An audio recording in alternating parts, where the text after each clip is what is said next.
আসসালামু আলাইকুম। এখন শুনবেন সংবাদ শিরোনাম। নির্বাচন বাধাগ্রস্ত করতে একটি মহলের ষড়যন্ত্র চলছে। রাজশাহী মাদ্রাসা মাঠের বিশাল সমাবেশে তারেক রহমান। বরেন্দ্র অঞ্চলের উন্নয়নে একগুচ্ছ প্রতিশ্রুতি। এখনো ইসির উপর আস্থা আসেনি জনগণের। ঢাকার বিভিন্ন আসনে প্রচারণায় জামায়াত আমির ডক্টর শফিকুর রহমান। ভোটের পরিবেশ নিয়ে অসন্তোষ। সারা দেশে জমজমাট নির্বাচনী প্রচার। নতুন বাংলাদেশ গড়ার প্রতিশ্রুতি। দুর্নীতি চাঁদাবাজি রুখতে জোর দিচ্ছেন প্রার্থীরা। এরপরে নিহত জামায়াত নেতার জানাজা। ঝিনাইগাতের ইউএনও ও ওসি প্রত্যাহার। বিএনপি জামায়াতের পরস্পরকে দোষারোপ।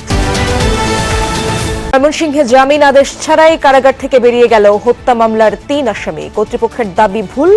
ডেপুটি জেলার সাময়িক বরখাস্ত। আসসালামু আলাইকুম। এতক্ষণ শুনছিলেন সংবাদ শিরোনাম, এখন শুনবেন বিস্তারিত।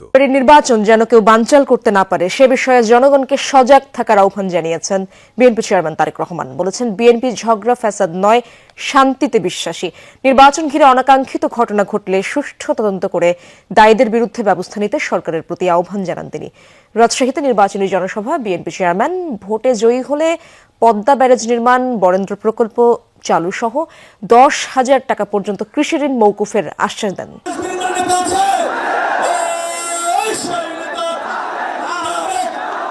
নির্বাচনী প্রচারণায় বিরামহীন ছুটছেন বিএনপি চেয়ারম্যান তারেক রহমান। সিলেট, চট্টগ্রাম, ময়মনসিংহ অঞ্চলের পর এবার উত্তর পশ্চিমাঞ্চলের রাজশাহীতে বিএনপি চেয়ারম্যান তারেক রহমানের নির্বাচনী সমাবেশ। 2 দশকের বেশি সময় পর প্রিয় নেতাকে নিজেদের কাছে পেয়ে গোটা পদ্মা পার যেন রূপ নেয় মহাসমাবেশে। মুহুর্মুহু স্লোগান রাজশাহীর ঐতিহাসিক মাদ্রাসা ময়দান ছাড়িয়ে বিস্তৃত এলাকা জুড়ে। মিছিলের নগরীতে পরিণত হয় এই বরেন্দ্র ভূমি, যেখানে যোগ দেন রাজশাহী, চাঁপাইনবাবগঞ্জ, নাটোর এই 3 জেলার কেবল বিএনপি নেতাকর্মীরাই নন, সাধারণ মানুষও।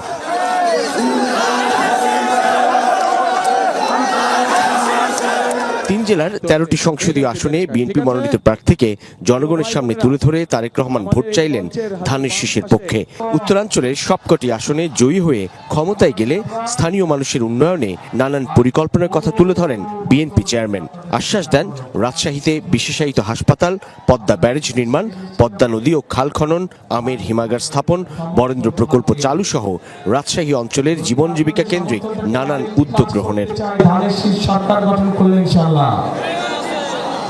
আমরা পদ্মা ব্যারেজ নির্মাণের কাজে হাত দিতে চাই। রাজশাহীতে আমরা বিশেষায়িত কোনো হাসপাতাল তৈরি করতে পারি কিনা, যার ফলে এই এলাকার মানুষ সহ সমগ্র দেশের মানুষ চিকিৎসার সুবিধা পায়। আগামী 12 তারিখে ধানের শীষ বিজয়ের সরকার গঠন করলে আমরা 10,000 টাকা পর্যন্ত কৃষি ঋণ সুদ সহ মওকুফ করবো ইনশাআল্লাহ। বিএনপি চেয়ারম্যান বলেন, যে কোনো মূল্যে গণতন্ত্রের ঝান্ডা তুলে রাখতে হবে।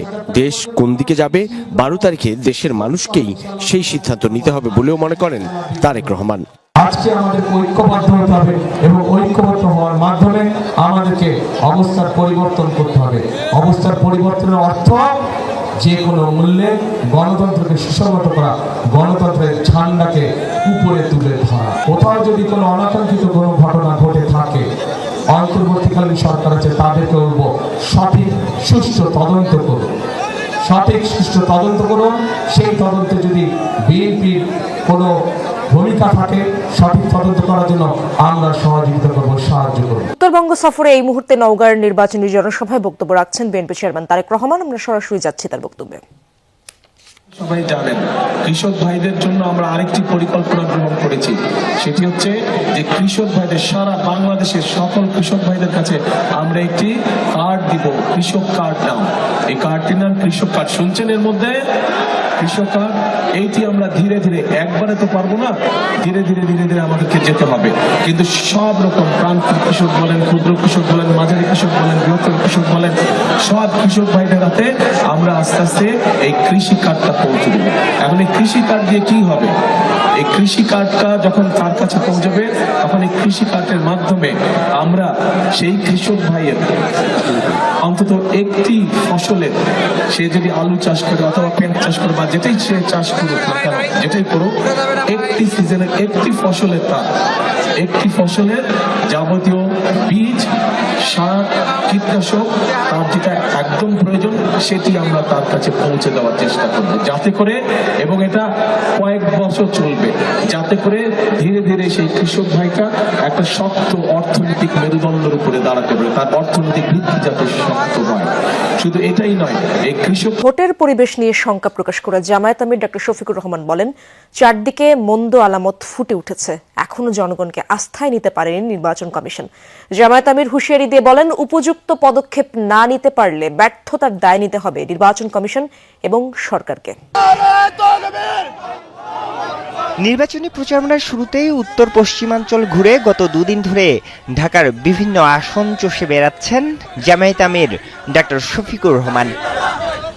এরই অংশ হিসেবে সকালে মিরপুর 10-এ নিজ নির্বাচনী এলাকায় মাল্টিমিডিয়া বাসের উদ্বোধন করেন ডক্টর শফিকুর।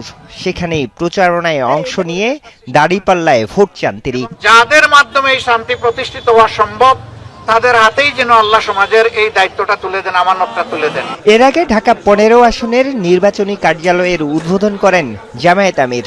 অভিযোগ করেন, জনগণের প্রতি আস্থা না থাকায় শেরপুরে হামলা চালিয়ে জামায়াত নেতাকে খুন করা হয়েছে। এই ঘটনা ইঙ্গিত করে অসহিষ্ণুতা, এই ঘটনা ইঙ্গিত করে জনগণের উপর আস্থা নাই, এই ঘটনা ইঙ্গিত করে যে অন্যের বিজয় দেখে নিজের সহ্য হয় না। আমরা আমাদের কনসার্ন জানিয়েছি, আমরা এর বিরুদ্ধে প্রতিবাদ করেছি, আমরা প্রতিবাদ করে যাব। আমাদের অধিকার, জনগণের অধিকার, আমরা আর কাউকে টানাটানি করা শুরু। এরপরে বিএনপি ও জামায়াতের নেতাকর্মীদের সংঘর্ষের ঘটনার পর সতর্ক ঢাকার বিএনপির প্রার্থীরা। সর্বোচ্চ সতর্কতায় রাজধানীর পাড়া মহল্লায় ভোটের প্রচার চালাচ্ছেন ধানের শীষের প্রার্থীরা। ভোটের পরিবেশ সুষ্ঠু রাখতে সহযোগিতা চেয়েছেন প্রতিদ্বন্দ্বী প্রার্থীদেরও। তবে একটি গ্রুপ নির্বাচনে কারচুপি করতে চায় বলে অভিযোগ বিএনপি নেতা মির্জা আব্বাসের। তিনি বলেন, নির্বাচনের ফলাফল পেতে কোনোভাবেই 2-3 দিন সময় লাগার কথা নয়। দেশের কয়েকটি এলাকায় অপ্রীতিকর ঘটনা ঘটলেও রাজধানীতে উৎসবমুখর পরিবেশে চলছে নির্বাচনী গণসংযোগ। পাড়া মহল্লায়, অলি গলিতে কিংবা উঠান বৈঠকে চষে বেড়াচ্ছেন ধানের শীষের প্রার্থীরা। শুনছেন মানুষের সুবিধা অসুবিধা, দিচ্ছেন প্রতিশ্রুতি, বলছেন আস্থা রাখতে ধানের শীষে। রাজধানীর গোরানে গণসংযোগ করেন ঢাকা 9 আসনের বিএনপি প্রার্থী হাবিবুর রশিদ হাবিব। এ সময় শেরপুরে সংঘর্ষের ঘটনায় উদ্বেগ জানান তিনি। যে কোনো চক্রান্ত ষড়যন্ত্র না করে এই দেশকে যাতে আবারও আমরা আমাদের এই প্রজন্মের ভবিষ্যৎ উপযোগী করে গড়ে তুলতে পারি, সেই জন্য এই নির্বাচনকে বাস্তবায়ন করা এবং শহীদের রক্তের প্রতি, শহীদের আত্মত্যাগের প্রতি সম্মান দেখানো।